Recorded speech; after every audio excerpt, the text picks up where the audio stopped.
आप सभी पदाधिकारी एवं कार्यकर्ताओं का स्वागत।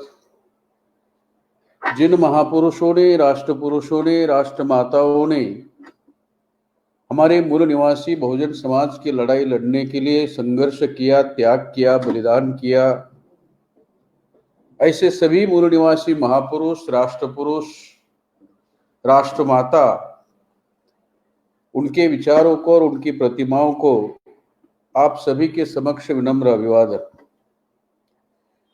इस ऑनलाइन वर्चुअल डिजिटल राज्य अधिवेशन के उद्घाटक माननीय कृष्णा टुडू, राष्ट्रीय महासचिव मीडिया, इस राज्य अधिवेशन के मुख्य अतिथि माननीय एच.एन. रेकवाल साहब, राष्ट्रीय अध्यक्ष, राष्ट्रीय आदिवासी एकता परिषद नई दिल्ली,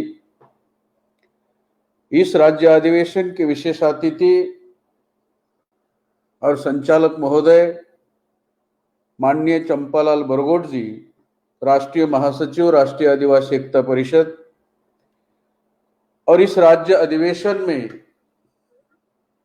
जिन्होंने अपने विचार रखे, ऐसे सभी सम्माननीय वक्तागण, इस कार्यक्रम को सुनने वाले राष्ट्रीय आदिवासी एकता परिषद और राष्ट्रीय आदिवासी कर्मचारी संघ के सभी पदाधिकारी एवं कार्यकर्ता, और इनके अलावा इस कार्यक्रम को सुनने वाले मूल निवासी बहुजन समाज के सभी भाई और बहनों, इस राज्य अधिवेशन के संयोजक और आयोजकों ने मुझे यहां बोलने का अवसर दिया, कार्यक्रम की अध्यक्षता करने का अवसर दिया और इस विषय के बारे में, इस अधिवेशन के बारे में संगठन की क्या भूमिका है, ये भूमिका आपके सामने रखने का अवसर दिया। इसलिए संयोजक और आयोजक इनको मैं धन्यवाद अदा करता हूं। यह राजस्थान का राष्ट्रीय आदिवासी एकता परिषद और राष्ट्रीय आदिवासी कर्मचारी संघ का राज्य अधिवेशन है और इस अधिवेशन में चर्चा करने हेतु 3 महत्वपूर्ण विषय रखे हैं। इसमें पहला महत्वपूर्ण विषय है संविधान की 5वीं एवं 6ठी अनुसूची को लागू किए बगैर आदिवासियों की समस्याओं का समाधान करना संभव नहीं है।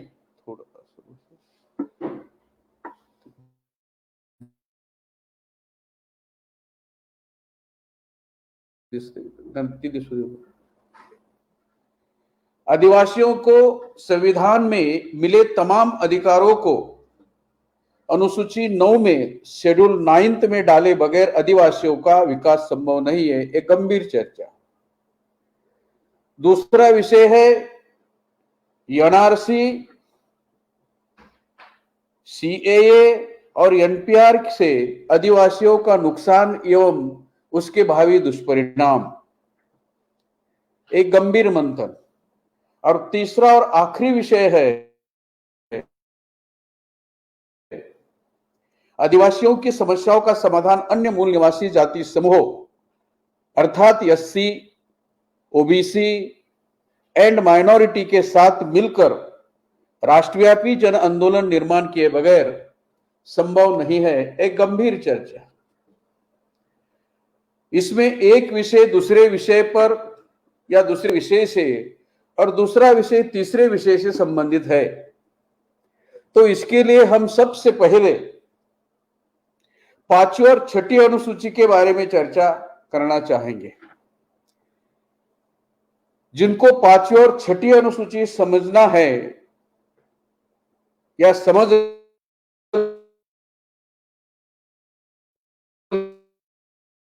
लेना है होगा।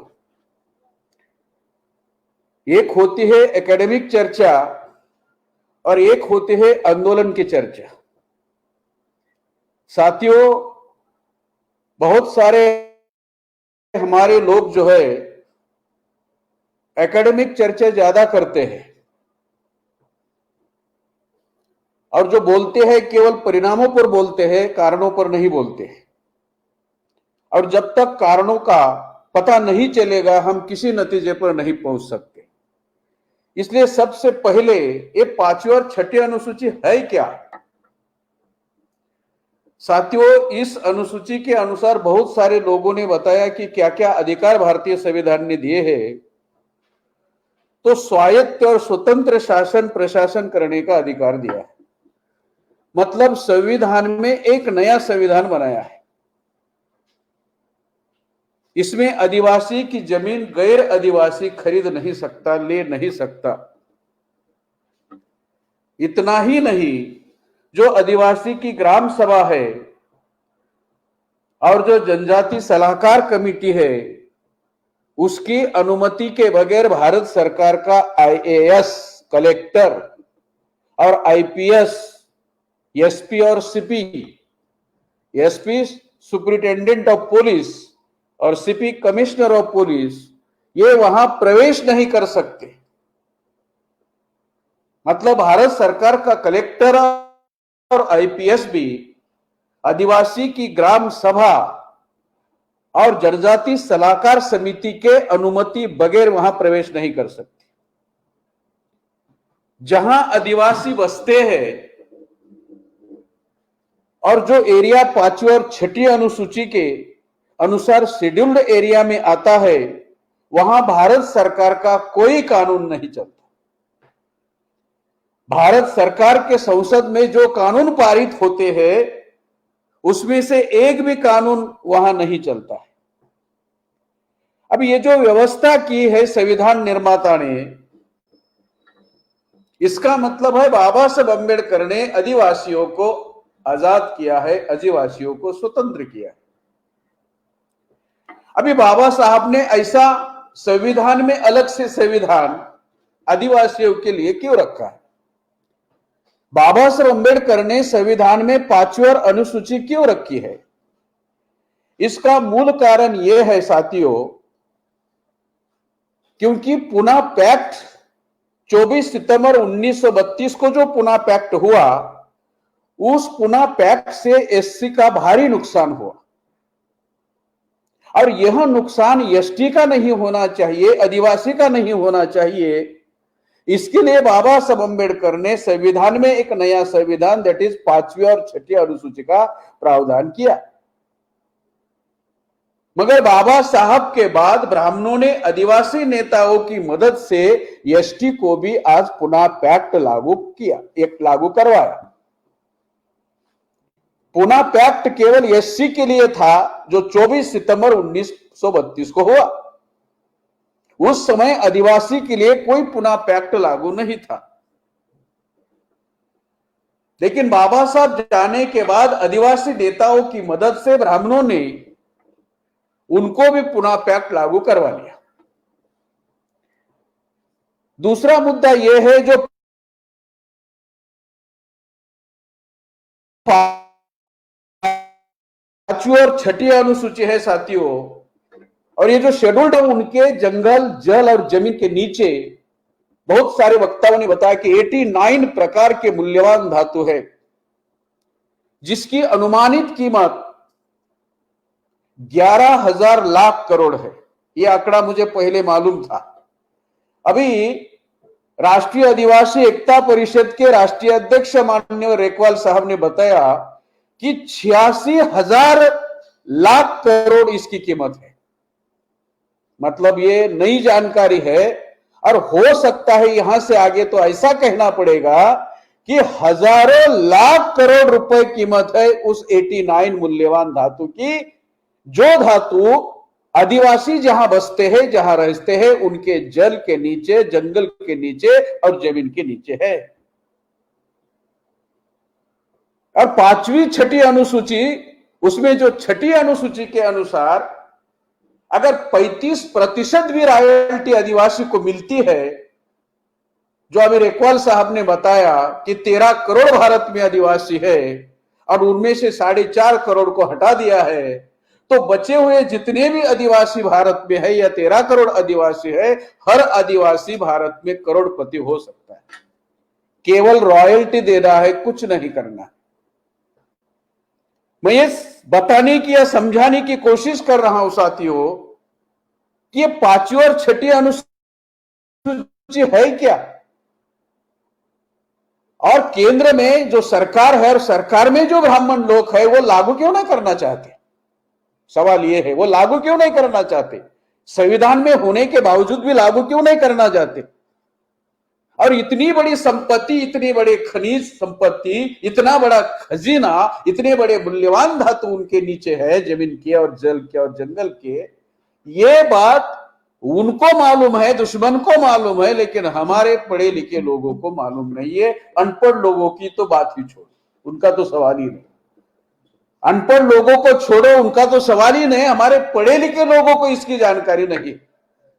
अब जानकारी ही नहीं है तो जागरण करने का, जगाने का और प्रबोधन करने का, आंदोलन संगठन बनाने का और संगठन के आधार पर आंदोलन करने का और आंदोलन के आधार पर अधिकार प्राप्त करने की बात बहुत दूर की बात है। अगर जानकारी हो तो हम जानकारी का वर्गीकरण कर सकते हैं। जो वर्गीकरण कर सकता है वो विश्लेषण कर सकता है, जो विश्लेषण कर सकता है वो निष्कर्ष निकाल सकता है, और जो निष्कर्ष निकाल सकता है वो निर्णय ले सकता है, और जो निर्णय ले सकता है वही भारत का शासक बन सकता है। अगर हम शासक बनना चाहते हैं तो निर्णय लेना चाहिए। अगर हमें निर्णय लेना है तो हमें निष्कर्ष निकालते आना चाहिए, कंक्लूजन ड्रॉ करते आना चाहिए। अगर कंक्लूजन ड्रॉ करना है तो हमें एनालिसिस करते आना चाहिए, विश्लेषण करते आना चाहिए। अगर विश्लेषण चाहिए तो जानकारी होनी चाहिए, करना है तो। पर हमारे पास जानकारी का अभाव है। हमारी सबसे बड़ी समस्या अगर है तो जानकारी का अभाव, और ये जानकारी दुश्मन के पास है, इसलिए वो हर चीज आपको ना मिले इसकी व्यवस्था करते हैं। साथियों, ये जो जागतिकीकरण है, वैश्वीकरण है, भूमंडलीकरण है, ग्लोबलाइजेशन है, इसको किसने अनुमति दी? अटल बिहारी वाजपेयी ने। जब उनकी 13 दिन की सरकार थी 1993 में, तब उन्होंने जागतिकीकरण को, भूमंडलीकरण को, वैश्विकीकरण को और ग्लोबलाइजेशन को अनुमति दी। और इसके तहत भारत में 27,000 बहुराष्ट्रीय कंपनियां आ रही है। 27,000 मल्टीनेशनल कंपनीज, बहुराष्ट्रीय कंपनियां भारत में आ रही है। वो क्यों भारत में आ रही है? वो इसलिए भारत में आ रही है क्योंकि उन्होंने भारत का सैटेलाइट सर्वे किया है। हम केवल ऊपर देखते हैं जब कोई फ्लाइट जाती है और उसकी आवाज आती है, लेकिन ये 27,000 कंपनियों ने, जो बहुराष्ट्रीय कंपनियां हैं, मल्टीनेशनल कंपनियां हैं, उन्होंने पूरे भारत का सर्वे किया। और सर्वे करने के बाद उनको पता चला कि जहां आदिवासी बसते हैं, जहां आदिवासी रहते हैं, उन आदिवासियों के जमीन के नीचे, जल के नीचे और जंगल के नीचे 89 प्रकार के मूल्यवान धातु है, खजीना है। बहुत बड़ा खजीना है, बहुत बड़ी संपत्ति है, और उसकी कीमत कई हजारों लाख करोड़ तक है। और वो जमीन वो खरीदना चाहते हैं, वो जमीन, आदिवासी की जमीन वो खरीदना चाहते हैं। 5वीं और 6ठी अनुसूची वो लागू क्यों नहीं कर रहे हैं? ये मल्टीनेशनल कंपनियां ये आदिवासी की जमीन खरीदना चाहती है, जिनके नीचे हजारों खनिज पदार्थ है और मूल्यवान धातु है 89 प्रकार की। मल्टीनेशनल कंपनियां वो जमीन खरीदना चाहती है, भारत सरकार भी उनको बेचना चाहती है। लेकिन एक समस्या है, और वो समस्या क्या है? उस समस्या का नाम है डॉक्टर बी.आर. अंबेडकर। वो समस्या क्या है? उस समस्या का नाम है डॉक्टर बी.आर. अंबेडकर द्वारा लिखा गया भारतीय संविधान।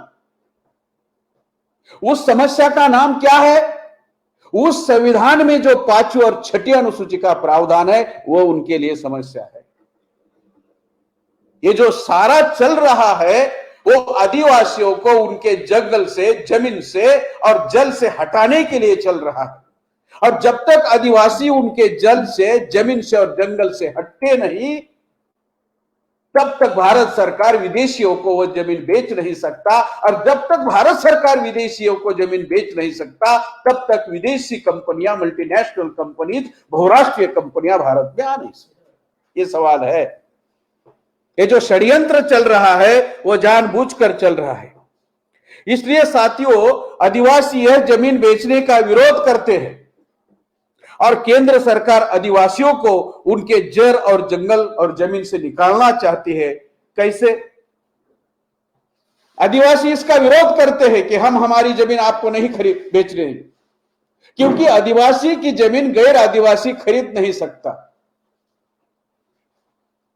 भारत सरकार भी खरीद नहीं सकती। भारत सरकार खरीद नहीं सकती तो विदेशी लोग कैसे खरीदेंगे? उनका तो सवाल ही पैदा नहीं होता। तो उन्होंने एक प्लान बनाया। वो प्लान मैं आपको बताने की कोशिश करता हूं। इसलिए अब हम ये देखते हैं कि ये सलवा जुड़ूम क्या है। उनका मूल मकसद है आदिवासियों को उनके जल, जंगल और जमीन से हटाना, उनकी जमीन हड़प करना, हड़प करने के बाद मल्टीनेशनल कंपनी को बेचना, बस ये उनका मकसद है। इसको पूरा करने के लिए वो क्या क्या षड्यंत्र करते हैं, इसका पहला षड्यंत्र है सलवा जुड़ूम। अभी सलवा जुड़ूम का क्या मतलब है? ये सलवा जुड़ूम का मतलब है तैयारी करके प्लानिंग के साथ नियोजनबद्ध तरीके से शिकार के लिए जाना। छत्तीसगढ़ राज्य में बस्तर नाम का जिला है और बस्तर नाम के जिले में माड़िया आदिवासी रहते हैं और इस माड़िया आदिवासी का ये शब्द है सलवा जुड़ूम। तैयारी करके जाना, नियोजनबद्ध तरीके से जाना, प्लानिंग करके शिकार के लिए जाना, तैयारी करके शिकार के लिए जाना, नियोजनबद्ध तरीके से शिकार के लिए जाना। इसके लिए माड़िया भाषा में जो बस्तर जिला है छत्तीसगढ़ में, उस माड़िया भाषा में इसको कहते हैं सलवा जुड़ूम। जाति का नाम भी माड़िया है और भाषा का नाम भी माड़िया है और उसको मारिया भी कहा जाता है। मतलब उनका सलवा जुड़ूम के अंतर्गत क्या मकसद है? सलवा जुड़ूम के अंतर्गत आदिवासियों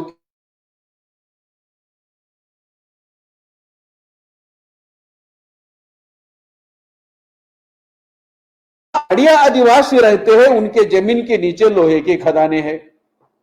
केवल लोहे की नहीं, 89 प्रकार के मूल्यवान धातु के खजाने हैं, 89 प्रकार के हैं। ये जो माड़िया भाषा में आदिवासी लोगों को अबुझमार कहते हैं। अबुझमार का मतलब है जिसको ना समझ लोग, अनपढ़ लोग। अबुझ का मतलब है जिसको बुझता नहीं, बुझता नहीं मतलब समझता नहीं, जिसको बुझता नहीं मतलब समझता नहीं। और जहां ऐसे लोग हैं, वहां बस्तर जिले में, छत्तीसगढ़ में जो ग्राम सभा है और जो जनजाति सलाहकार समिति है, उनकी अनुमति के बगैर वहां कुछ नहीं हो सकता, कोई प्रवेश भी नहीं कर सकता। जमीन लेन देन का तो मामला, खरीद फरोख्त का तो मामला और भी दूर का मामला है। इसलिए भारत सरकार में शामिल ब्राह्मणवादी लोगों ने दिमाग चलाया और दिमाग चलाकर छत्तीसगढ़ में, खासकर जहां माड़िया जाति के लोग रहते हैं, वहां बस्तर जिले में एसपीओ का निर्माण किया। अब ये एसपीओ क्या है? एसपीओ ये शॉर्ट फॉर्म है।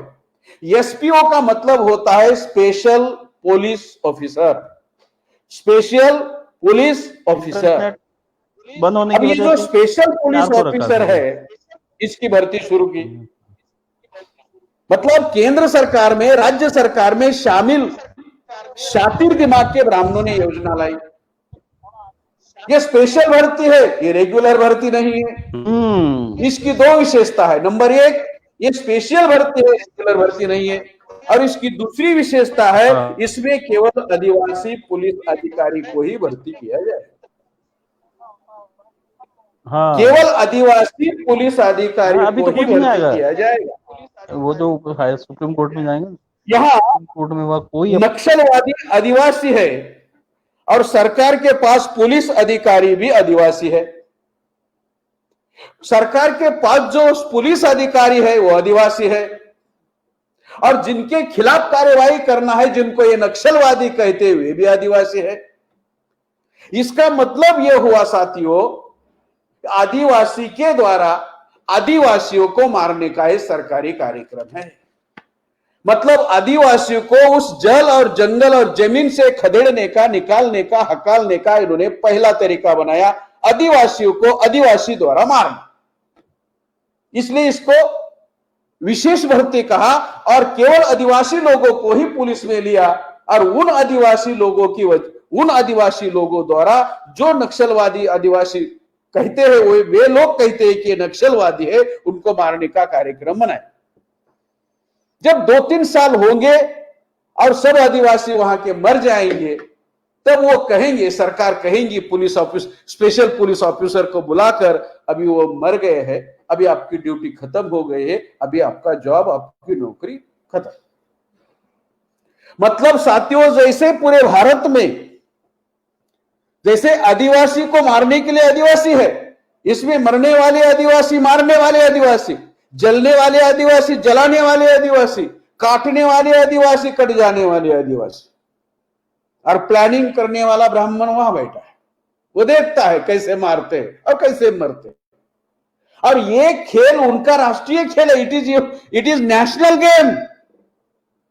कौन सा? एक जाति को दूसरे जाति के साथ लड़ाना, ये इनका नेशनल गेम है, राष्ट्रीय खेल है ये इनका। क्रिकेट राष्ट्रीय खेल है या नहीं मुझे जानकारी नहीं, फुटबॉल राष्ट्रीय मुझे जानकारी, फसाद करवाना इनका राष्ट्रीय खेल है। कभी वो कन्वर्टेड के विरोध में नॉन कन्वर्टेड को खड़े करते हैं।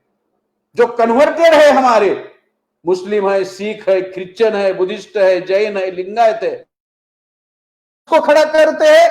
नॉन कन्वर्टेड एससी को, एसटी को, ओबीसी को, एनटी को, डीएनटी को, विजेएनटी को, कोई हिंदू नहीं होता। मतलब मरने वाले कन्वर्टेड, मारने वाले नॉन कन्वर्टेड, मारने वाले नॉन कन्वर्टेड, मरने वाले कन्वर्टेड। मतलब मरने मारने वाले हम ही, जलने जलाने वाले हम ही, कटने और काटने वाले हम ही। साउथ इंडिया में जाओ, चमार वर्सेस वाल्मीकि है। साउथ इंडिया में जाओ, माला वर्सेस मादिगा है। हमारे महाराष्ट्र में देखो, पहले था महार वर्सेस चमार, फिर महार वर्सेस मातंग, अभी है Maratha versus OBC, Maratha versus Dhangar, Maratha versus OBC. इस प्रकार की लड़ाई चल रही है। मतलब ये उनका नेशनल गेम है और ये नेशनल गेम के तहत इनका कार्यक्रम चल रहा है। सलवा जुड़ून का एकमात्र उद्देश्य है जमीन से, आदिवासियों को जमीन से हटाना, और दूसरा उद्देश्य है उनकी जमीन हड़पना, और हड़पने के बाद विदेशी कंपनियों को, मल्टीनेशनल कंपनियों को बेचना। 5वीं और 6ठी अनुसूची लागू करना निकालना चाहते हैं, क्योंकि हमें मालूम नहीं हमारे नीचे है, क्योंकि उन्होंने ऊपर से देखा है, सैटेलाइट सर्वे किया है, तो उनको पता चला कि इनके नीचे क्या है। हमारे नीचे क्या है, हमारे लोगों को पता नहीं चला। अब दूसरा मुद्दा है साथियों, ये नक्सलवाद क्या है? ये शब्द कहां से आया? ये नक्सलवाद किसने और क्यों शुरू किया? यह भी एक अजीब बात है। जो आदिवासी अपनी सुरक्षा के लिए एसपीओ पर हमला करते हैं, स्पेशल पुलिस ऑफिसर पर हमला करते हैं, ब्राह्मण लोग उनको आदिवासी कहते, नक्सलवादी कहते हैं। अपनी सुरक्षा के लिए वो एसपीओ पर हमला करते हैं, तो ब्राह्मण लोग कहते ये नक्सलवादी है। अब ये शब्द कहां से आया? ये शब्द पश्चिम बंगाल से आया, वेस्ट बंगाल से आया। वेस्ट बंगाल से मुझे लगता है, अभी कृष्णा टुडू से भी पता चला कि बहुत सारे शब्दों की निर्मित मुझे लगता है वेस्ट बंगाल में ही हो रही है। जैसे उन्होंने दिक्कू शब्द कहा, एकदम दूसरों से अलग करने वाले शब्द, ये नक्सलवाद भी ऐसा ही है।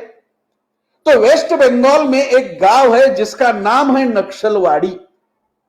वाड़ी का मतलब है छोटा सा गांव। उस गांव से आंदोलन शुरू हुआ और इसलिए इसको कहते हैं नक्सलवादी आंदोलन। यह आंदोलन पहले 267 जिले में था, आज यह आंदोलन 272 जिलों में पहुंच चुका है। यह शुरू किसने किया? नक्सलवादी आंदोलन शुरू किसने किया? उसका नाम है चारू मुजुमदार और दूसरा नाम है कनु सन्याल। कनु सन्याल और चारू मुजुमदार, इन दो ब्राह्मणों ने नक्सलवाद का आंदोलन शुरू किया। और बदनाम कौन हो रहे हैं? हमारे आदिवासी लोग बदनाम हो रहे हैं। शुरू किया ब्राह्मणों ने। इसलिए सबसे महत्वपूर्ण बात मैं आपको बताना चाहता हूं साथियों, कि जहां हमारे आदिवासी बसते हैं उनके नीचे 89 प्रकार के मूल्यवान धातु है और उनकी गिनती करोड़ों में, कई करोड़ों में होती है। जैसे अभी कहा कि हजारों लाख करोड़ उनकी गिनती है। और विदेश की 27,000 बहुराष्ट्रीय कंपनियां भारत में आना चाहती है। क्यों आना चाहते हैं? अभी मैंने बताया कि उन्होंने सैटेलाइट सर्वे किया और उनको पता चला कि 89 प्रकार के धातु उनके जमीन के नीचे है और वो खजाना उनको चाहिए। इसलिए वहां जहां आदिवासी बसते हैं, रहते हैं, उसकी जमीन उनको चाहिए। विदेशी लोग ये जमीन खरीदना चाहते हैं, भारत सरकार उनको बेचना चाहती है। ये दोनों विदेशी है और मौसेरे भाई है। मगर दोनों के सामने समस्या है कौन सी? अभी मैंने बताया, उसका नाम है डॉक्टर अंबेडकर। डॉक्टर अंबेडकर ने लिखा हुआ संविधान, और संविधान में जो प्रावधान किया वो 5वीं और 6वीं अनुसूची। सरकार वह जमीन हड़प नहीं सकती।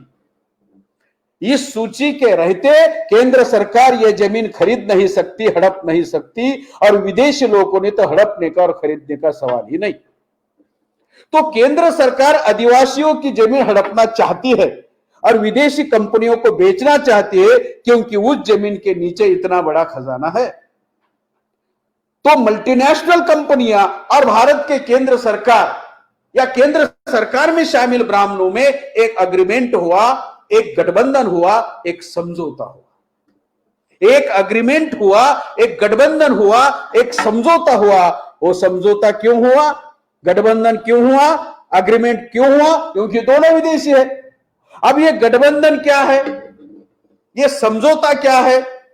ये अग्रीमेंट क्या है? ये बहुत ही बड़ा षड्यंत्र है साथियों। और ये षड्यंत्र बताने के लिए मैं यहां उपस्थित हूं। क्या षड्यंत्र है? ये षड्यंत्र है, ब्राह्मणों ने आदिवासियों को नक्सलवादी घोषित किया। ब्राह्मणों ने आदिवासियों को नक्सलवादी घोषित किया। ऐसा ब्राह्मणों ने क्यों किया? क्योंकि भारत सरकार के ब्राह्मणवादी लोग आदिवासियों को नक्सलवादी घोषित करके उनको उनके जमीन से, जल से और जंगल से निकाल देंगे, हकाल देंगे, खदेड़ देंगे। तब गैर आदिवासी लोग अर्थात एससी के लोग, ओबीसी के लोग, एनटी के लोग, डीएनटी के लोग, फिजेंटी के लोग, मुस्लिम लोग, सिख लोग, क्रिश्चियन लोग, लिंगायत लोग, बुद्धिस्ट लोग, जैन लोग उनकी मदद कर सकते हैं। नहीं करनी चाहिए। जब आदिवासियों को उनके जल, जंगल, जमीन से हकाल दिया जाएगा, निकाल दिया जाएगा, खदेड़ दिया जाएगा ब्राह्मणों के द्वारा, सरकार के द्वारा, तब जो गैर आदिवासी है वो अपना ही भाई है ऐसा समझकर एससी के लोग, ओबीसी के लोग, एनटी, डीएनटी, विजेंटी के लोग और जिन्होंने धर्म परिवर्तन किया, ऐसे सभी लोग ये आदिवासियों के समर्थन में आगे आ सकते हैं। नहीं आने चाहिए। इसलिए ब्राह्मणों ने उनको शब्द प्रयोग यूज किया, नक्सलवादी। एससी के लोग, ओबीसी के लोग, एनटी, डीएनटी, विजेंटी के लोग और माइनॉरिटी के लोग उनके समर्थन में जा सकते हैं, उनका समर्थन कर सकते हैं, उनकी मदद करना चाहते हैं, समर्थन करना चाहते हैं, लेकिन उसका निर्णय नहीं ले रहे। क्यों? वो कह रहे ये तो नक्सलवादी है। हमारे लोग ही कह रहे ये तो नक्सलवादी है, क्योंकि ब्राह्मणों ने उस तरह का मीडिया के द्वारा प्रोपोगंडा किया, ये नक्सलवादी, नक्सलवादी, नक्सलवादी। ब्राह्मण बहुत चालाक है। ये पहले आदिवासियों को दूसरे लोगों से अलग करने के लिए, गैर आदिवासियों से अलग करने के लिए, सेग्रीगेट करने के लिए क्या कहते थे? ये आदिम जाति के लोग हैं, ये गिरिजन लोग हैं, ये वनवासी लोग हैं, ये वनबंधु है। मतलब वनबंधु के नाम पर, वनवासी के नाम पर, आदिम जाति के नाम पर, गिरिजन के नाम पर वो आदिवासियों को गैर आदिवासियों से अलग करते थे, सेग्रीगेट करते थे, अकेला करते थे। ब्राह्मणों की सबसे बड़ी जो खूबी है वो ये है कि वो एक जाति को दूसरी जाति से अलग करते हैं, बेखूबी से अलग करते हैं। जब ब्राह्मण अब अलग करते थे, अब क्या कह रहे? पहले आदिम जाति कहते थे, वनवासी कहते थे, वनबंधु कहते थे, और गैर आदिवासियों से अलग करते थे, सेग्रीगेट करते थे। अब क्या कह रहे? नक्सलवादी के नाम पर अलग कर रहे, नक्सलवादी के नाम पर सेग्रीगेट कर रहे।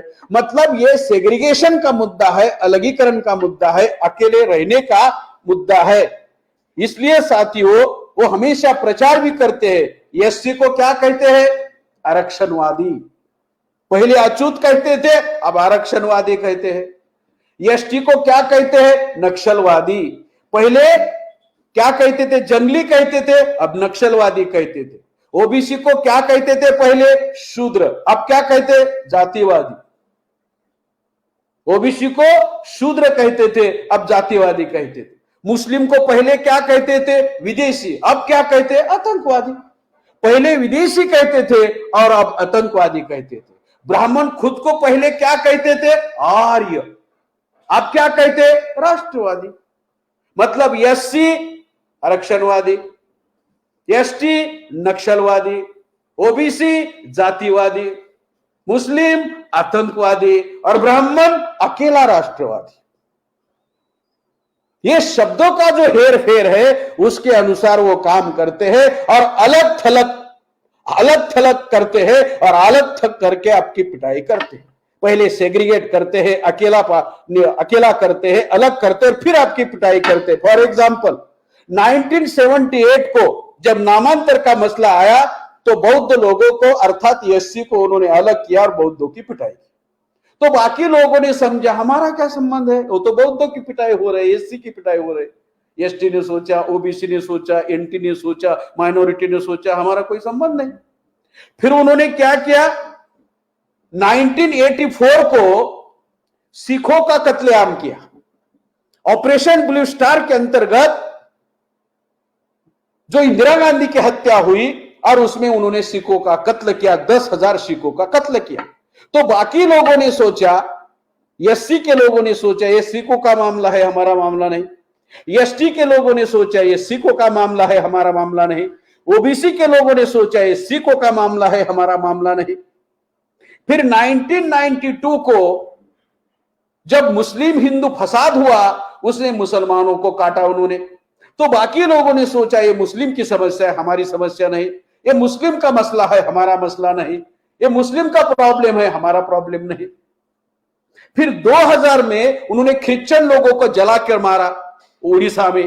तो तब बाकी लोगों ने सोचा, एससी ने, एसटी ने, ओबीसी ने, मुसलमानों ने, बौद्धों ने क्या सोचा? ये हमारा मामला नहीं, ये क्रिश्चियनों का मामला है, वो क्रिश्चियन देखे। फिर 2005 में उन्होंने ओबीसी को मारा।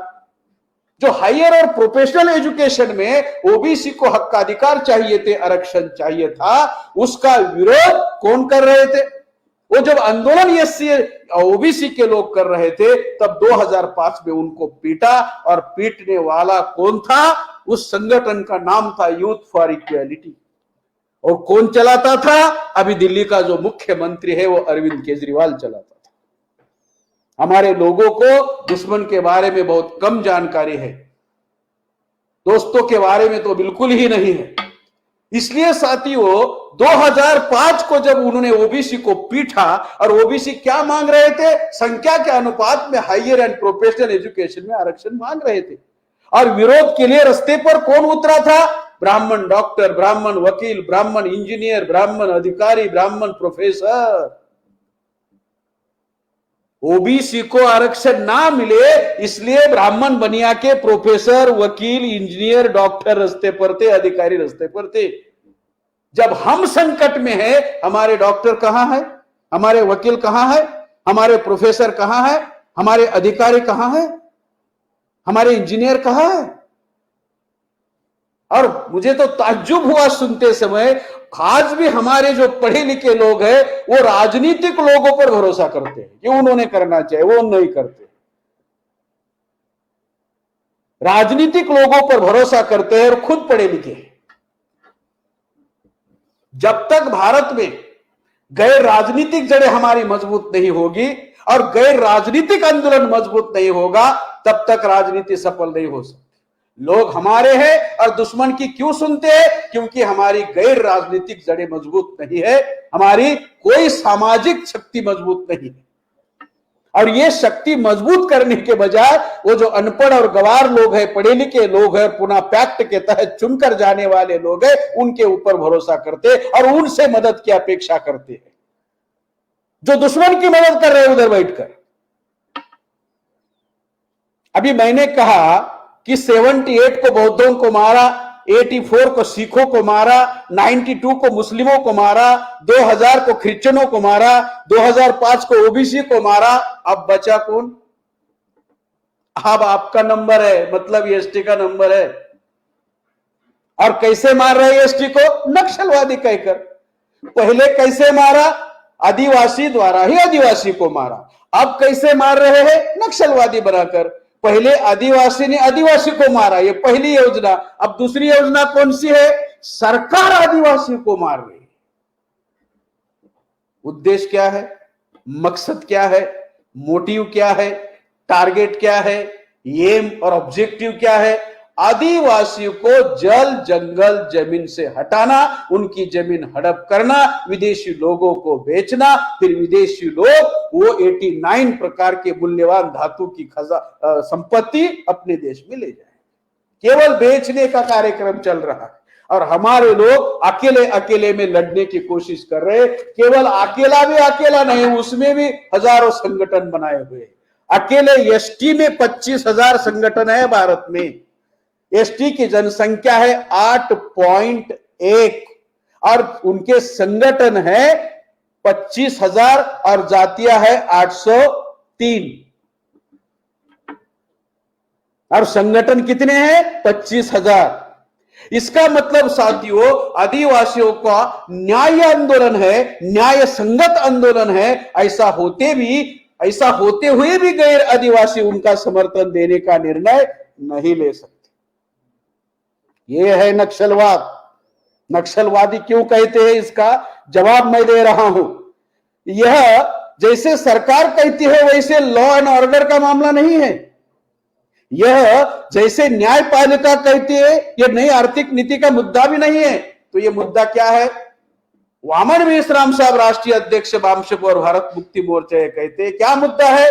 वे कहते हैं आदिवासियों के संवैधानिक अधिकार को ना मानने का मुद्दा है। मतलब भारत सरकार चाहे बीजेपी की हो या कांग्रेस की हो, वो आदिवासी के किसी भी संवैधानिक अधिकारों को मानने के लिए तैयार नहीं। ये मुद्दा है। ये ना लॉ एंड ऑर्डर का मुद्दा है जैसे सरकार कहती है, ये ना नई आर्थिक नीति का मुद्दा है जैसे न्यायपालिका कहती है। मतलब सरकार और न्यायपालिका भी मिलकर जो बयान देते वो भी गलत है। असली मुद्दा यह है आदिवासियों के जो मूलभूत अधिकार है जो संविधान ने दिए है, उसको मानने के लिए केंद्र में बैठी कोई भी सरकार हो, चाहे बीजेपी हो या कांग्रेस हो, कोई भी मानने के लिए तैयार नहीं है। तो ये आदिवासियों के संवैधानिक अधिकार को ना मानने का मुद्दा है। सरकार आदिवासी की जमीन हड़पना चाहती है और वह जमीन उनको संविधान की 5वीं और 6वीं अनुसूची के अनुसार हड़पना संभव नहीं है। इसके लिए आदिवासी आंदोलन कर रहे हैं और उनको गैर आदिवासियों का समर्थन मिल सकता है। ऐसा ना हो, गैर आदिवासी का उनको समर्थन ना मिले, इसलिए आदिवासियों को नक्सलवादी घोषित करते हैं और सरकार के लोग प्रचार करते हैं कि वे हमें मारते हैं इसलिए हम उनको मारते हैं। मतलब नक्सलवादी हमें मारते इसलिए हम उनको मारते हैं। ये असली सत्य और असली तथ्य छुपाने का एक कार्यक्रम है। फॉर एग्जाम्पल, जैसे कोई अच्छा कुत्ता है, आप 6 महीने प्रचार करो पागल है, पागल है, पागल है, पागल है, पागल है, और 6 महीने के बाद उसको गोली मारो तो लोग कहते हैं अच्छा हुआ गोली मार दी, अगर नहीं गोली मार देते तो मुझे काटता, हमें भी काटता, अगर हमें काटता तो हमें 14 इंजेक्शन लेने पड़ते। मतलब अच्छा कुत्ता है उसको केवल प्रचार करो पागल है, पागल है, पागल है।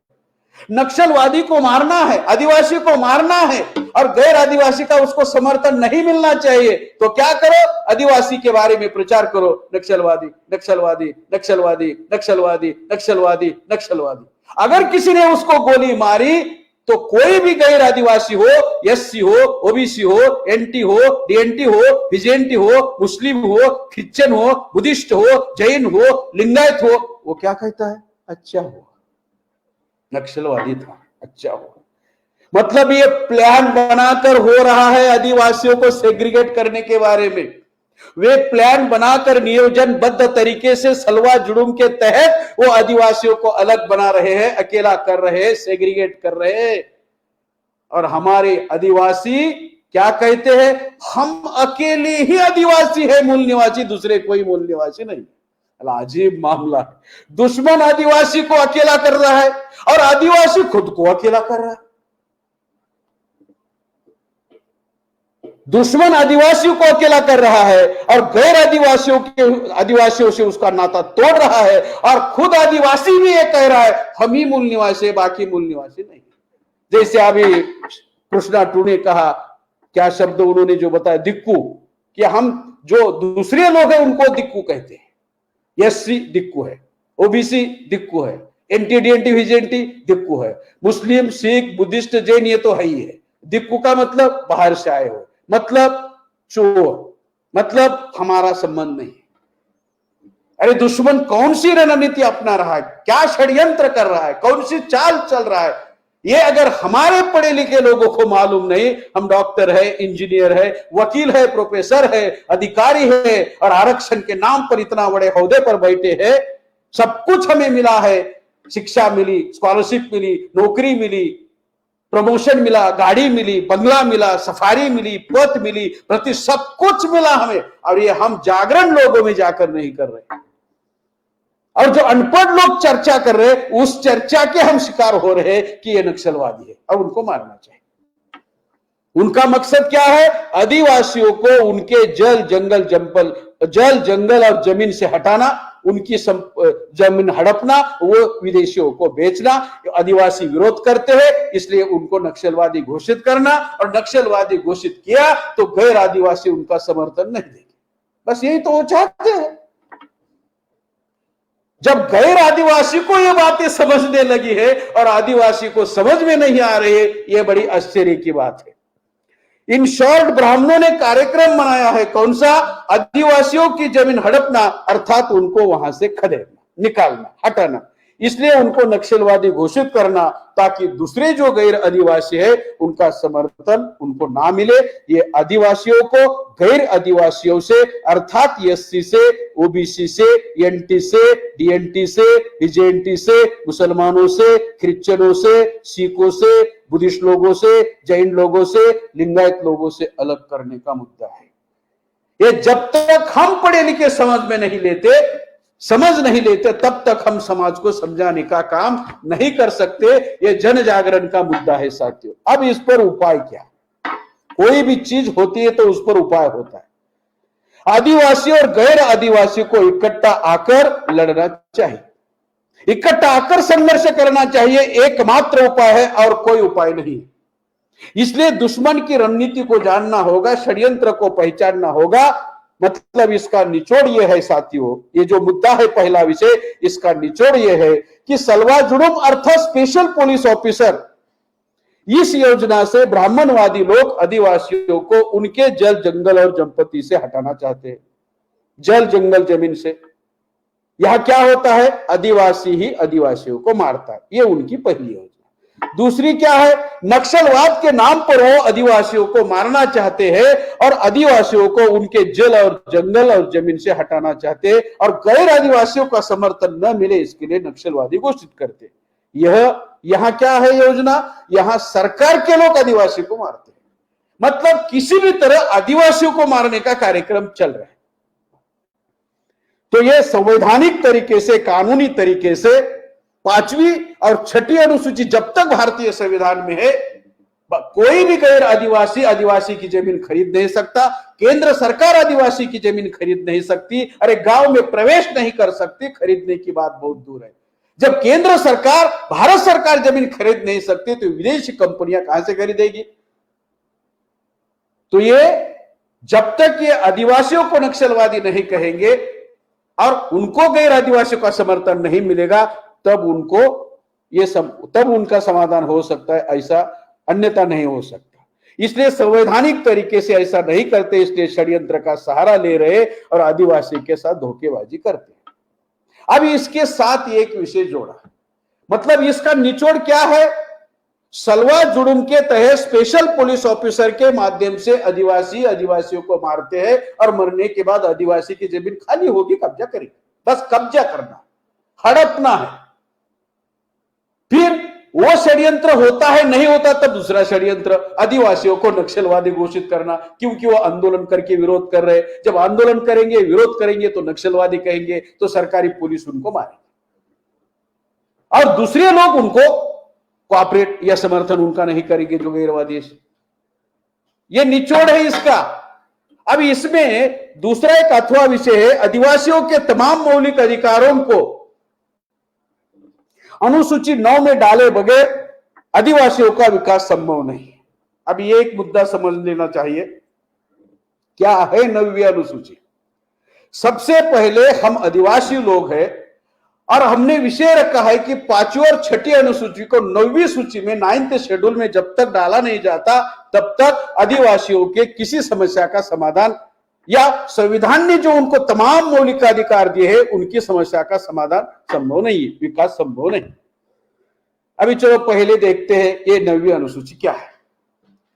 9वीं अनुसूची का पहला मुद्दा है साथियों, अगर कोई मुद्दा 9वीं अनुसूची में डाल दिया तो अमल करने के लिए कानून बनाना पड़ता है। मतलब 9वीं अनुसूची में 5वीं और 6ठी अनुसूची डाल दी तो अमल करने के लिए कानून बनाना ही बनाना पड़ता है। और अगर कानून बनाया और अमल नहीं किया तो राज्य सरकार को और केंद्र सरकार को भी दंड दिया जा सकता है। यह है 9वीं अनुसूची का पहला मुद्दा। दूसरा क्या है? 9वीं अनुसूची के कंटेंट को सरकार कोर्ट में चैलेंज नहीं कर सकती। 9वीं अनुसूची में अगर 5वीं और 6ठी अनुसूची डालते हो तो उसका जो कंटेंट है, विषय वस्तु है, उसको सरकार चैलेंज नहीं कर सकती। नंबर 3, यह आर्टिकल 31B के अंतर्गत बनाया गया है, इसलिए यह फंडामेंटल राइट है, मूलभूत अधिकार है, मौलिक अधिकार है। नंबर 4, अगर राज्य या केंद्र में इसका अमल करने हेतु तो कानून बनाया और उसका वायोलेशन किया तो जिस अधिकारी ने उसका वायोलेशन किया उस पर गैर जमानती नॉन बेलेबल वारंट दाखिल किया जा सकता है और यह अधिकार हाई कोर्ट और सुप्रीम कोर्ट को है।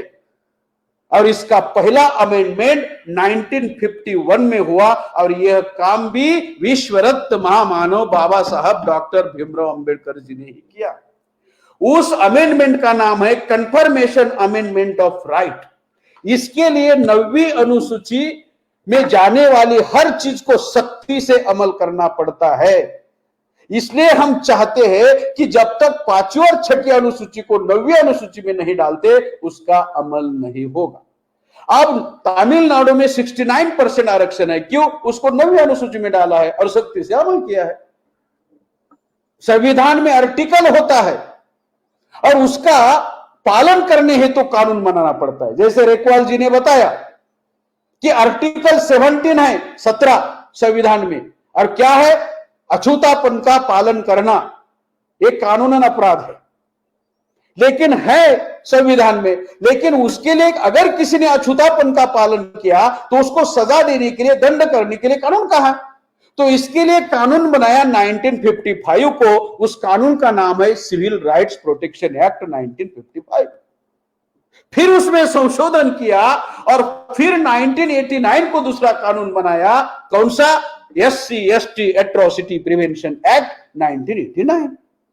मतलब संविधान में केवल आर्टिकल लिखने से काम नहीं होता, तो उस आर्टिकल का अमल करने के लिए कानून बनाना पड़ता है। अब 5वीं और 6ठी अनुसूची लागू क्यों नहीं होती? क्योंकि लागू करने के लिए कानून ही नहीं है। आरक्षण का कोटा क्यों नहीं भरा जाता? 100% आरक्षण क्यों नहीं फुलफिल होता? क्योंकि आरक्षण का कोटा लागू करने के लिए कानून नहीं है। आरक्षण है लेकिन आरक्षण लागू करने के लिए कोई कानून नहीं है। 2004 में कांग्रेस ने अपने मैनिफेस्टो में लिखा था कि हम आरक्षण रिजर्वेशन इंप्लीमेंटेशन एक्ट लाएंगे, तो SC ST के लोगों ने उनको वोट दिए, कांग्रेस लोग 2004 से 9 तक और 9 से 14 तक चुनकर आए, 10 साल चुनकर आए, लेकिन जाहिर मैनिफेस्टो में जो उन्होंने आश्वासन दिया था एससी एसटी को, वो कानून रिजर्वेशन इंप्लीमेंटेशन एक्ट का कानून नहीं बनाया। कोई भी आर्टिकल को अगर अमल में लाना है, सख्ती से अमल में लाना है, तो कानून बनाना पड़ता है। और कानून कब बनता है? जब 9th सूची में डालते। इसलिए अगर इसको 9th सूची में डालेंगे तब ये कानून बन सकता है, अन्यथा 5वीं और 6ठी अनुसूची लागू नहीं हो सकती। यह भी बात बाबा साहब ने ही करके रखी है। दूसरा विषय है साथियों, अभी हमारे, इसके पहले एक बात बता दो, अभी जो बीजेपी की सरकार है, केंद्र सरकार, उसमें 303 सीटें हैं और उसमें 76 सीटें रिजर्व सीटें हैं। अभी 303 से 76 जो एससी एसटी के पुनः पैक्ट के अनुसार चुने हुए लोग हैं, उनको निकाल दो तो 227 बचते हैं। मतलब रिजर्व सीटों के लोगों ने अगर बीजेपी का समर्थन वापस लिया तो बीजेपी की सरकार आज गिर सकती है। केवल 227 रहते हैं और 1/3 मेजॉरिटी, 2/3 मेजॉरिटी को 272 लगते हैं। इसका मतलब बीजेपी आज जो हमारे खिलाफ निर्णय ले रही है, कानून के खिलाफ निर्णय ले रही है, कानून बना रही है, संविधान के विरोध में जाकर निर्णय ले रही है। ऐसा क्यों कर रहे? किसकी वजह से कर रहे?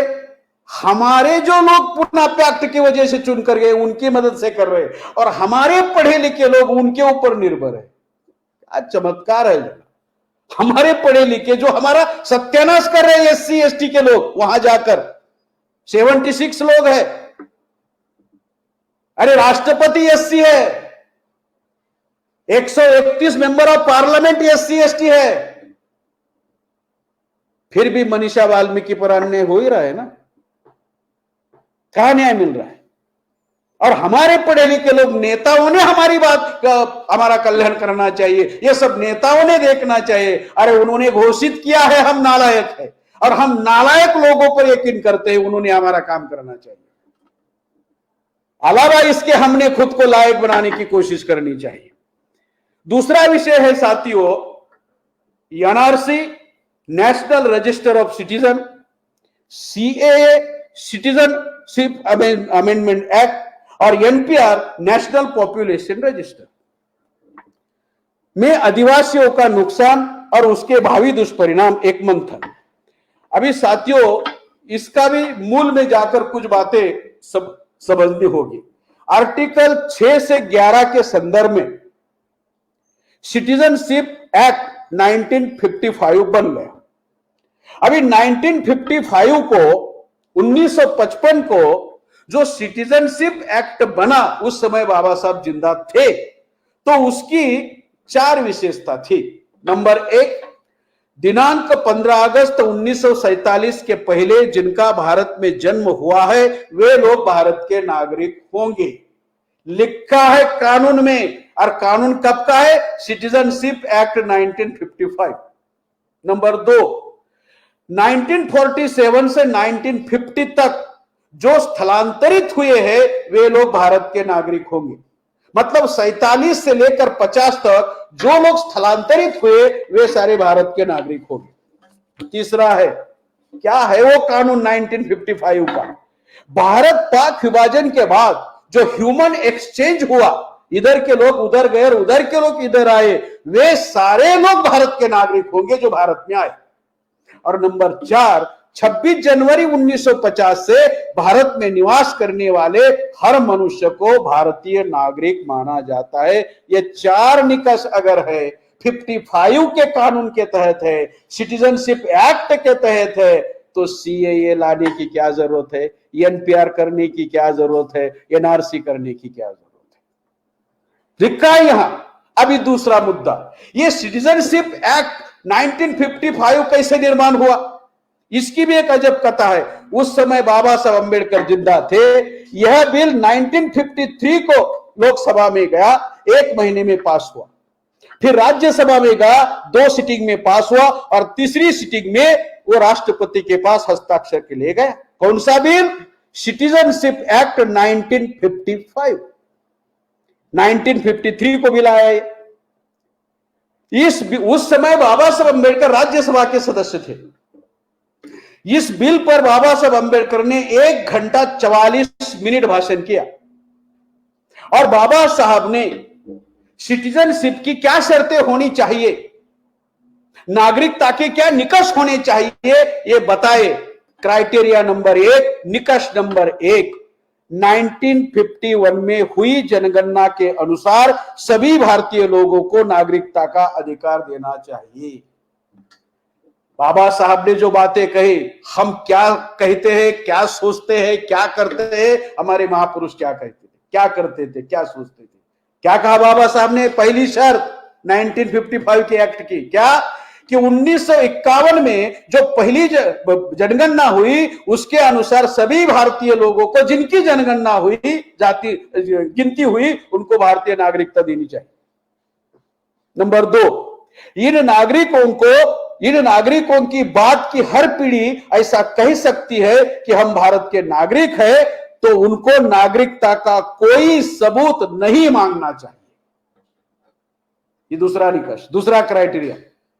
मतलब वहां उस समय के जो लोग हैं 51 के जनगणना के, उसकी जो दूसरी पीढ़ी है, तीसरी पीढ़ी है, चौथी पीढ़ी है, वो कह सकती है कि हम भी भारत के नागरिक हैं। तो बाबा साहब कहते हैं कि भारत सरकार ने उनको किसी भी प्रकार के कागजात, दस्तावेज नहीं मांगने चाहिए। तीसरा, जनगणना करने के बाद वे सभी भारतीय नागरिक हैं, ऐसी घोषणा सरकार ने हर 10 साल में करनी चाहिए। हर 10 साल में अगर जनगणना होती है तो जनगणना होने के बाद भारत सरकार ने घोषित करना चाहिए ये इतनी जनगणना हुई और ये सारे लोग भारतीय नागरिक है। ये तीसरा निकष बाबा साहब बताते हैं। कहां? राज्यसभा में 1 घंटा और 44 मिनट का भाषण है। 4, every person who is member of SC, ST, OBC और एनटीडी, एनटीवीजेंटी के लोग अल्प शिक्षित है, अर्ध शिक्षित है, अनपढ़ है, और ये अनपढ़ होने से उनके पास कोई रिकॉर्ड नहीं है, तो सरकार ने उनका रिकॉर्ड रखना चाहिए। जन्म प्रमाण पत्र का रिकॉर्ड, रेवेन्यू का रिकॉर्ड, पुरखों का रिकॉर्ड, ये सरकार ने रखना चाहिए। और बाबा साहब आगे कहते हैं ये सरकार ने रिकॉर्ड कब तक रखना चाहिए? जब तक उपरोक्त नागरिकों को नागरिकता और नागरिकों के कर्तव्य का एहसास नहीं होता, तब तक सरकार ने अपने पास रिकॉर्ड रखना चाहिए। जनता को, लोगों को रिकॉर्ड नहीं मांगना चाहिए। Doctor B R. Ambedkar in Rajya Sabha 1953। तो इतनी अगर बातें हैं तो क्यों भाई एनआरसी, क्यों सीएए और क्यों एनपीआर ला रहे हो? 1993 में 13 दिनों की सरकार थी। वो 13 दिन की सरकार बनाए या 5 साल की सरकार बनाए, जब भी संसद में जाते हैं हमारे विरोध में कानून बनाते हैं। अटल बिहारी की सरकार थी तो ये सिटीजनशिप अमेंडमेंट एक्ट उन्होंने लाया। मतलब 55 के सिटीजनशिप एक्ट में अमेंडमेंट का काम अटल बिहारी वाजपेयी ने किया। और उस समय अटल बिहारी वाजपेयी ने संसद में भाषण देते हुए कहा, पहली बार भारत में बंगाली घुसखोर या बांग्ला घुसखोर का शब्द प्रयोग किया। बांग्लादेशी घुसखोर का शब्द प्रयोग पहली बार भारत में अटल बिहारी ने किया। तो उस समय चंपारण्य बिहार जिले से सीपीआई की ओर से एक आदमी चुनकर गया था जिसका नाम था ए.के. हंगल, जो सिने अभिनेता था ए.के. हंगल। तो ए.के. हंगल ने अटल बिहारी को सवाल पूछा कि आपने कहा कि बांग्लादेशी घुसखोर भारत में आए हैं, तो कितने आए हैं? तो अटल बिहारी ने कहा हमारे पास कोई जानकारी नहीं, और शब्द भी कह दिया। फिर 2005 में यह बिल कांग्रेस ने लाया। ये केवल बीजेपी ही जिम्मेवार है ऐसा नहीं, कांग्रेस भी उन्होंने बिल लाया। और फिर डी राजा थे सीपीआई के, कम्युनिस्ट पार्टी ऑफ इंडिया के, उन्होंने कांग्रेस वालों को सवाल पूछा कि भारत में कितने बांग्लादेशी घुसखोर है, तो उन्होंने कहा हमारे पास भी जानकारी नहीं है। जानकारी नहीं, फिर भी कांग्रेस ने बिल लाया। मतलब बांग्लादेशी घुसखोर है ऐसा प्रचार करना और उस प्रचार के आधार पर बिल लाना। क्यों? घुसखोरों को निकालना है। जैसे नक्सलवादी प्रचार करना, उस आधार पर उनको गोली मारना ताकि उसकी जमीन हड़प लेना चाहिए। मतलब हर चीज प्लान बनाकर षड्यंत्र करते हैं। नियोजनबद्ध तरीके से करते हैं और हमारे लोग, हमारे नेताओं से अपेक्षा करते हैं कि उन्होंने हमारा कल्याण करना चाहिए। आज हमारा सत्यानाश अगर हो रहा है, इसका मुझे कोई एक कारण बताए, पूछे तो मैं कहूंगा इसका एक ही कारण है, पुनः पैक से चुनकर जाने वाले हमारे दलाल और बड़े।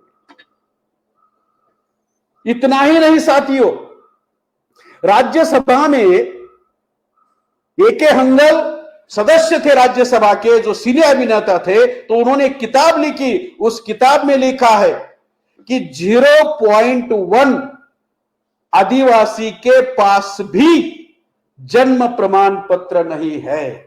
0.1। और आदिवासी की संख्या कितनी? 11,70,00,000। और 1% भी आदिवासी, 0.1% भी आदिवासी के पास प्रमाण पत्र नहीं है, जन्म प्रमाण पत्र नहीं है, पुरखों का प्रमाण पत्र नहीं है, रेवेन्यू का सबूत नहीं। इसका मतलब अगर आपके पास बर्थ सर्टिफिकेट नहीं है, रेवेन्यू रिकॉर्ड नहीं है, पुरखों का प्रमाण पत्र नहीं है, तो इस वजह से आपको भारत की नागरिकता नहीं दी जाएगी। मतलब भारत में रहने का अधिकार नहीं, मतलब जहां जाना चाहते हो जाओ, मतलब जगह खाली करो, जमीन खाली करो, जंगल खाली करो, जल खाली करो। ये एकमात्र मुद्दा है। हर नियम के, हर कानून के पीछे एक ही षड्यंत्र है, आदिवासियों को जमीन से हटाना, बस। और उसकी जमीन का हड़पना, उसके जमीन पर कब्जा करना और मल्टीनेशनल कंपनी को बेचना, खरीद फरोख्त करना। ये एनआरसी, सीएए और एनपीआर ये भी इसके लिए बनाए हैं। सलवा जुडुम एसपीओ आदिवासियों की जमीन हड़पने के लिए, नक्सलवाद आदिवासी की जमीन हड़पने के लिए, एनपीआर, एनआरसी और सीएए आदिवासियों की जमीन हड़पने के लिए। मतलब एक ही मुद्दा, आदिवासी की जमीन हड़पना। अरे दुश्मन को इतनी जानकारी है और वो आपको वहां से निकालने के लिए इतने षड्यंत्र कर रहा है। हमको खुद ये तो मालूम होना चाहिए हमारे नीचे है क्या। जब तक ये हमें ही पता नहीं होगा तो दूसरों को हम कैसे, दूसरों का समर्थन लेंगे। हम दूसरों का समर्थन लेना चाहिए। तो इस 3 मुद्दे का कंक्लूजन ये निकलता है कि सलवा जुडुम के अंतर्गत जो एसपीओ है, स्पेशल पुलिस ऑफिसर, और नक्सलवाद और ये एनपीआर, एनआरसी और सीएए, ये सब आदिवासी लोगों को आदिवासी की जमीन से हटाने का, खदेड़ने का, निकालने का, बेदखल करने का कार्यक्रम है। और अभी रेकवाल जी ने बताया 13 फरवरी 2019 में 16 राज्य के 12 लाख आदिवासियों को सुप्रीम कोर्ट ने निकाल दिया कि उनको जल जंगल जमीन से निकाल दो। भारत का न्यायालय निकाल दे रहा है, जजमेंट दे रहा है, निकाल दो, ये आपकी जमीन नहीं है। वो कहां कितने आगे बढ़े और हम उनकी तुलना में कितने पीछे हैं। इसलिए साथियों, ये विदेशी कंपनियों को उनकी जमीन देने का मामला है और इसलिए ये सारे षड्यंत्र कर रहे। और हम क्या घिसी पिटी बातें वही पढ़कर कर रहे जो एकेडमिक बातें। आंदोलन के लिए लोगों को तैयार करने के लिए जागरण, जन जागरण और प्रबोधन करना होगा, तब जाके हमारे अधिकार ऐसे नहीं मिलेंगे। तीसरा और महत्वपूर्ण मुद्दा है साथियों, आदिवासियों की समस्या का समाधान अन्य जाति समूहों को अर्थात एससी, ओबीसी एंड माइनॉरिटी के साथ मिलकर राष्ट्रव्यापी जन आंदोलन निर्माण किए बगैर संभव नहीं। एक गंभीर चर्चा। अब समस्या क्या है और समस्या का सिद्धांत क्या है? एक होती है समस्या, एक होता है समस्या का सिद्धांत। साथियों, समस्या का पहला सिद्धांत है, समस्या केवल गुलामों की होती है, आजाद लोगों की नहीं। ब्राह्मणों की कोई समस्या नहीं भारत में,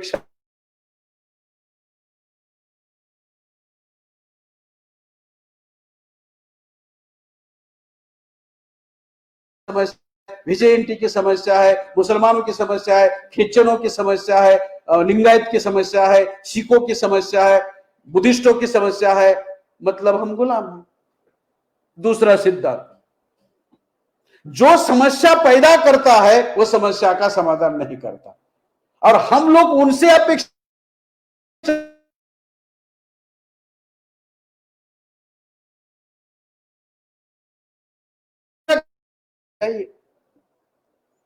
मेश्राम साहब कहते हैं हमारे लोग परिणामों पर बोलते हैं, कारणों पर नहीं बोलते।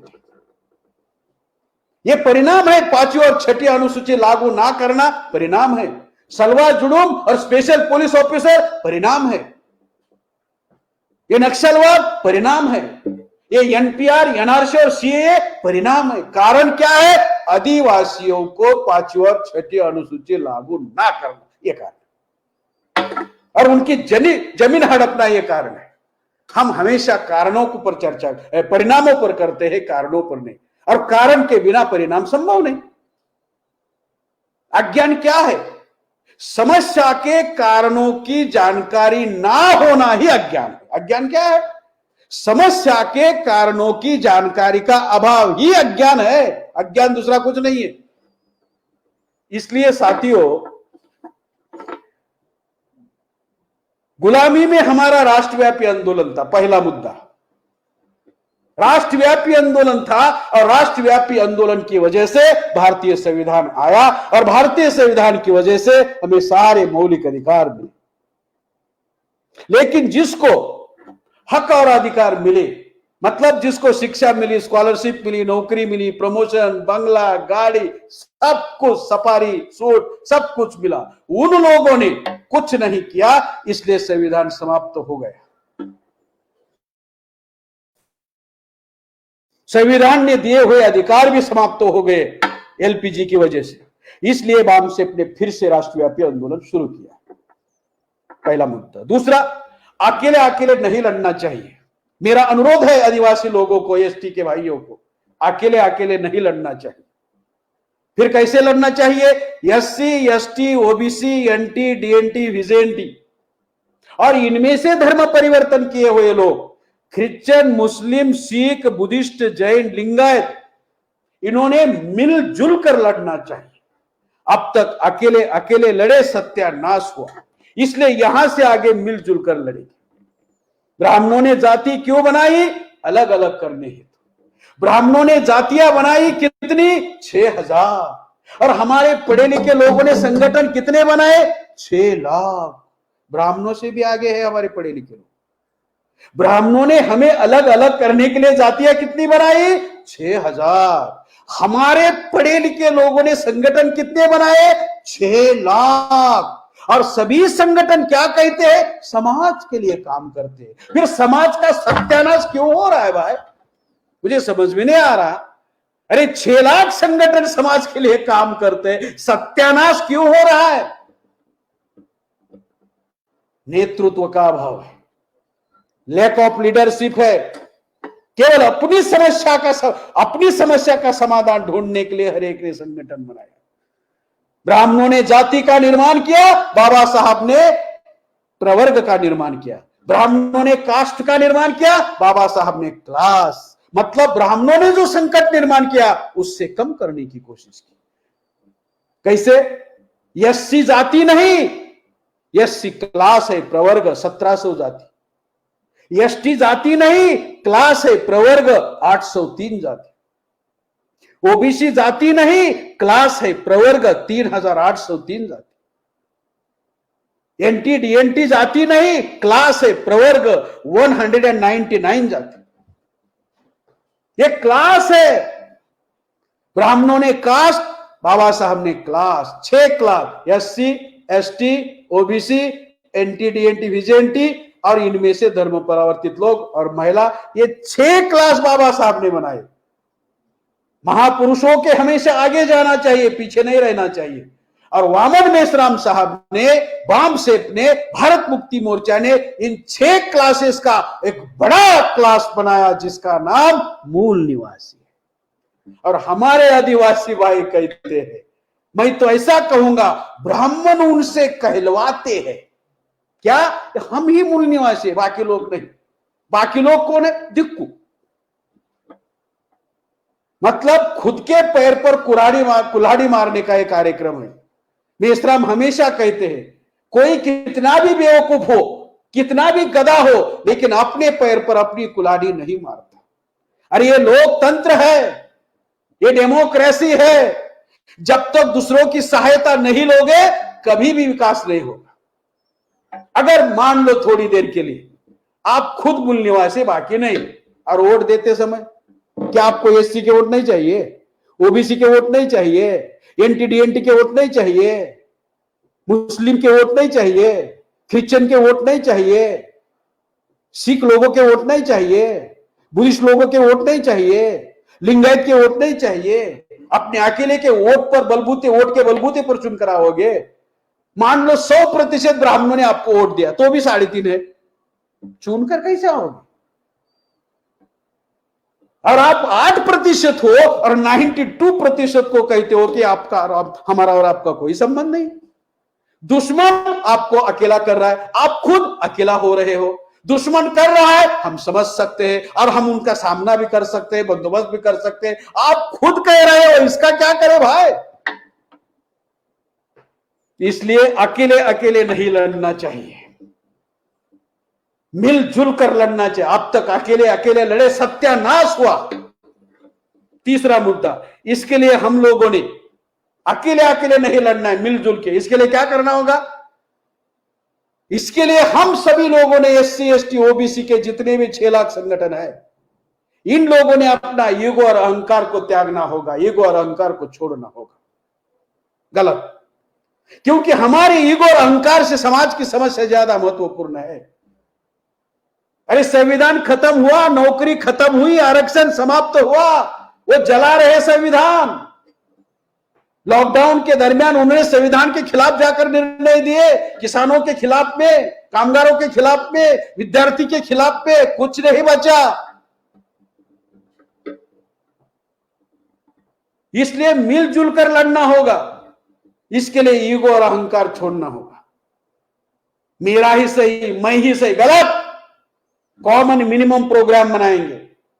मैं बामसेब की ओर से आपके सामने प्रस्ताव रखता हूं, जितने भी एसटी के संगठन है, 25,000 संगठन है भारत में, उनके सामने मैं प्रस्ताव रखता हूं कि हम अपना अपना ईगो और अहंकार छोड़कर इकट्ठा आए, कॉमन मिनिमम प्रोग्राम बनाएंगे।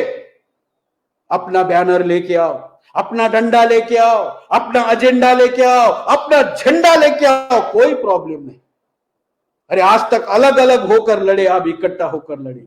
हम इस देश के मूल निवासी हैं और मूल निवासी के भी पहले हम नाग लोग हैं। ये नागों की भूमि है, नागों का रास्ता, यहां हम नाग लोग हैं, नागवंशी लोग हैं। नागों की इन्होंने 6,000 टुकड़े किए। नाग कोई सांप नहीं है, प्राणी नहीं है, वो 2 पांव और 2 हाथ वाला आदमी, इंसान है। आप भी आदिवासी जोहार कहते हो। जोहार का मतलब जोद्धार है, जोद्धार का मतलब लड़ने वाला है। हम सभी लड़ने वाले लोग हैं और व्यवस्था के खिलाफ लड़ने वाले लोग हैं। इन लोगों को उन्होंने 6,000 जाति में बांटा और हमारे पढ़े लिखे लोगों ने 6 लाख संगठनों में बांटा। इसलिए ईगो और अहंकार को छोड़ना होगा, समाज हित के लिए, समाज की भलाई के लिए, समाज के फायदे के लिए। हमारे ईगो और अहंकार से और समाज से हमारा ईगो और अहंकार बड़ा नहीं है। तो ये प्रस्ताव आपके सामने है, कॉमन मिनिमम प्रोग्राम बनाएंगे और मिलजुल कर लड़ेंगे। देखते हैं, उधर 15% हो गए, इधर 85% हो गए। देखते हैं फिर क्या होगा। इसलिए साथियों, अकेले अकेले लड़ने से, मैंने पहले ही बताया, 98 को बौद्धों को पीटा, 84 को सिखों को पीटा, 92 को मुस्लिमों को पीटा, 2000 को क्रिश्चियनों को पीटा, 2005 को ओबीसी को पीटा और अब एसटी का नंबर है। पीटना चाहते हो तो पीटो, हमारा कोई ऑब्जेक्शन नहीं। लेकिन मैं एसटी को आह्वान करना चाहूंगा कि खुद को अन्य मूल निवासी लोगों से अपने आप को अलग मत करो। जो चुनकर आता है, चुनकर आना है, तो लोगों के, अन्य लोगों के की वोट आपको चाहिए। ऐसा क्यों हो रहा है साथियों? कंक्लूजन में बताना चाहूंगा कि समझदारी और नेतृत्व के अभाव में हो रहा है। बाबा साहब अम्बेडकर ने संविधान बनाया, क्या लिखा संविधान में? एससी, एसटी, ओबीसी, एनटीडीएनटी, वीजेएनटी और इनमें से धर्म परिवर्तित लोगों का सामाजिक ध्रुवीकरण है संविधान। संविधान एक एजेंडा है। क्या एजेंडा है? क्या, और संविधान का एजेंडा क्या है और हम क्या कर रहे हैं? ब्राह्मण पहले क्या करते थे? Divide and rule in the name of caste. Brahmin आज क्या कर रहे? Unite and rule in the name of Hindu. वे हिंदू के नाम पर आज हमें इकट्ठा कर रहे हैं और राज कर रहे हैं। पहले जाति के नाम पर हमें इकट्ठा नहीं करते थे, अलग अलग करते थे, फिर भी राज करते थे। पहले भी उनका उद्देश्य था राज करना, राज करने के लिए अलग अलग करते थे। अब भी उनका उद्देश्य है राज करना, और राज करने के लिए यूनाइट करते हैं। अलग अलग करने के लिए जाति बनाई, एक करने के लिए धर्म बनाया हिंदू।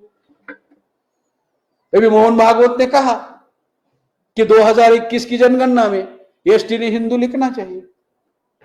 मतलब एसटी की आज जाति निहाय जनगणना होती है, इससे कुछ ना कुछ तो फायदा होता है। हिंदू लिखने के बाद कुछ भी नहीं होगा। ओबीसी चिल्ला रहे हैं हम हिंदू नहीं है, हमारी जाति निहाय जातिगत गिनती करो, तो उनको वो हिंदू बना रहे। ओबीसी हिंदू बने, इसका कितना सत्यानाश हुआ जरा ओबीसी से जाकर पूछ लेना। केवल हिंदू बनने से उन्होंने हिंदू के नाम पर गिनती की। आज वो एसटी की भी हिंदू के नाम पर गिनती करना चाहते हैं। जैसे हिंदू के नाम पर गिनती होंगी, नेता बामन होगा और दुश्मन मुसलमान, बस लड़ते रहो। ये उनका नियोजित प्लानिंग का कार्यक्रम है, नियोजनबद्ध तरीके का कार्यक्रम है। हमारे लोग भाषण में कहते हैं क्या? Politics is the master key by which you can open each and every law. Mesram साहब पूछते हैं where is the law, sorry where is the key? Key is on the mountain. की कहां है? चाबी का पर्वत के ऊपर, पर्वत के ऊपर है। वहां कौन जाएगा? जाने आने के लिए रास्ता नहीं है, तो टेढ़ा मेढ़ा है, बहुत ऊंचा है, कौन जाएगा? वो पर्वत क्या है? भारतीय संविधान। वो चाबी क्या है? एससी 340 के आधार पर, एससी कितने? 340 के आधार पर, ओबीसी 52%। चाबी बता रहा हूं, हमारे लोग केवल चाबी लेके घूम रहे। चाबी क्या है? वो भारतीय संविधान 340, धारा 340 ओबीसी 52%, धारा 341 एससी 15%, धारा 342 एसटी 7.5%, धारा 46 एंटी डीएनटी 2%, धारा 25 to 30 सभी माइनॉरिटीज। कितने हुए? वो 10.5 है। कितने हुए? 85% लोगों को इकट्ठा करना, ध्रुवीकरण करना, उद्देश्य के लिए विचारधारा पर इकट्ठा करना, ये है चाबी, ये है मास्टर चाबी। और बाबा साहब ने ये चाबी संविधान में रखी है, लेकिन हम पढ़ेंगे तो मिलेगी ना। इस पर अगर हम काम करते हैं तो कुछ हमारा बन सकता है। इन सभी प्रवर्ग के लोगों का उद्देश्य एवं विचारधारा के आधार पर हमें तैयार करना होगा। और हमें इकट्ठा आने के कारण है, आधार है। क्या कारण है? कारण नंबर 1, इस व्यवस्था ने हमारा सभी का शोषण किया है। इस व्यवस्था के हम सब गुलाम हैं। तीसरा कारण, हमें आरक्षण दिया है संविधान ने। चौथा कारण, अधिकारों से हम वंचित थे। पांचवा कारण, हम सवर्ण नहीं है, मतलब ब्राह्मण क्षत्रिय वैश्य नहीं है, सवर्ण वे है, मतलब हम कौन है? मूल निवासी है। और इसके भी आगे हम नाग लोग हैं। और हमारा एक ही दुश्मन है, हमें कोई दुश्मन नहीं। कौन सा? जिसने वर्ण व्यवस्था का, जाति व्यवस्था का, अस्पृश्यता का, गैर बराबरी का, भेदभाव का, विषमता का निर्माण किया, वही हमारा दुश्मन। इसलिए हम सभी लोगों को इकट्ठा आकर इसके खिलाफ जंग लड़नी होगी। और इसके लिए सबसे ज्यादा पहल और प्रयास किसने करना चाहिए? पढ़े लिखे लोगों ने। उसमें भी किसने करना चाहिए? ज्यादा पढ़े लिखे लोगों ने। हायर एंड प्रोफेशनल एजुकेशन जिसने लिया उसने करना चाहिए। मतलब किसने? डॉक्टर, इंजीनियर, वकील, प्रोफेसर, अधिकारी ने करना चाहिए। इसलिए तो बाबा साहब कहते थे, अगर मेरे समाज में 10 डॉक्टर, 20 इंजीनियर और 30 वकील होंगे तो मेरी समाज की ओर कोई बुरी नजर डालने की हिम्मत नहीं करेगा। आज हमारी बहु बेटियों की इज्जत लूट रही है, हमें हमारे ही जल, जंगल, जमीन से निकाल दिया जा रहा है और कोई भी इस पे उपाय नहीं कर रहा। कोई डॉक्टर आगे आ रहा है? नहीं आ रहा। कोई इंजीनियर आगे नहीं आ रहा। कोई वकील आगे आ रहा है? नहीं आ रहा। कोई प्रोफेसर आगे नहीं आ रहा। कोई अधिकारी आगे नहीं आ रहा। कोई नेता आगे नहीं आ रहा। इसलिए जो पढ़े लिखे लोगों ने अगर ठान ली, निर्णय लिया, तो ये काम हम कर सकते हैं। साथियों, बहुत देर तक आप लोगों ने मेरी बात ध्यान से सुनी, इसके लिए आपका बहुत बहुत आभार, धन्यवाद। जय बिरसा, जय मूल निवासी।